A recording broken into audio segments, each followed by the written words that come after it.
It's almost a cliche when a YouTuber says story is king. How do you even tell a good story? Hey there, my name is Paul and it's time to learn, create, and share. How to tell a good story for your vlogs? Well, before I answer that question, spoiler alert, okay? I'm not a master in storytelling. In fact, I'm just like you, trying to find some ways to tell good stories. And the stuff that I'm about to share with you are some of the things that I've learned from working and watching others tell their story. You see, I work in a news organization and right now most of my projects are doing documentaries. So what I'm about to tell you are things that I've always kept in mind whenever I'm building stories for these documentary projects. So, how do you tell a good story? Well, it's easy to tell a story as long as you have a character and a plot with a beginning, a middle, and end. You're good. You have a story. But what do you need to set your stories or vlogs, for instance, apart from other content creators out there? For me, I think the first thing that you should ask yourself before you even tell your story is, what results do I want from my audience? What do I mean by that?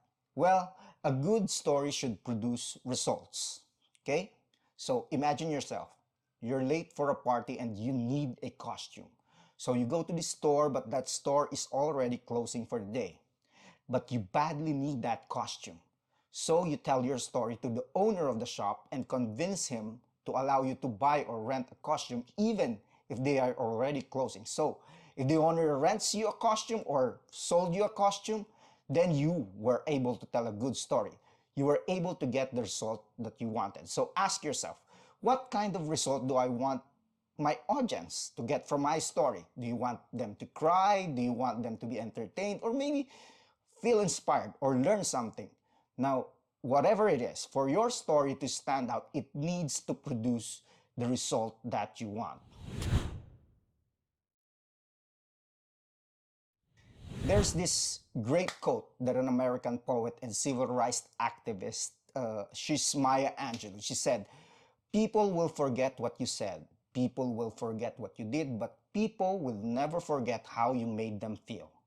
So, it is of paramount importance that when telling a story, you need to make them feel something. That is how you connect to your audience. Because in essence, that's what storytelling is all about, connecting emotionally with people.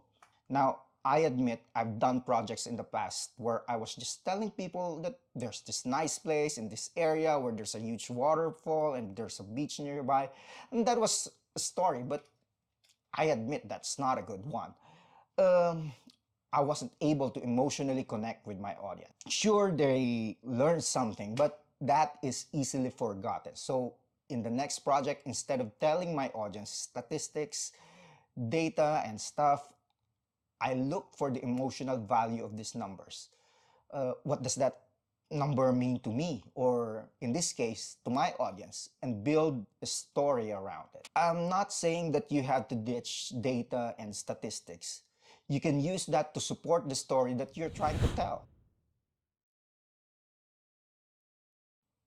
Okay, so if your story doesn't have conflict in it, it's just a topic, not a story. Now, I got that tip from Mark Boone. He's a Canadian director and founder of The Art of Documentary. So do check him out on YouTube. He's got a lot of tips there.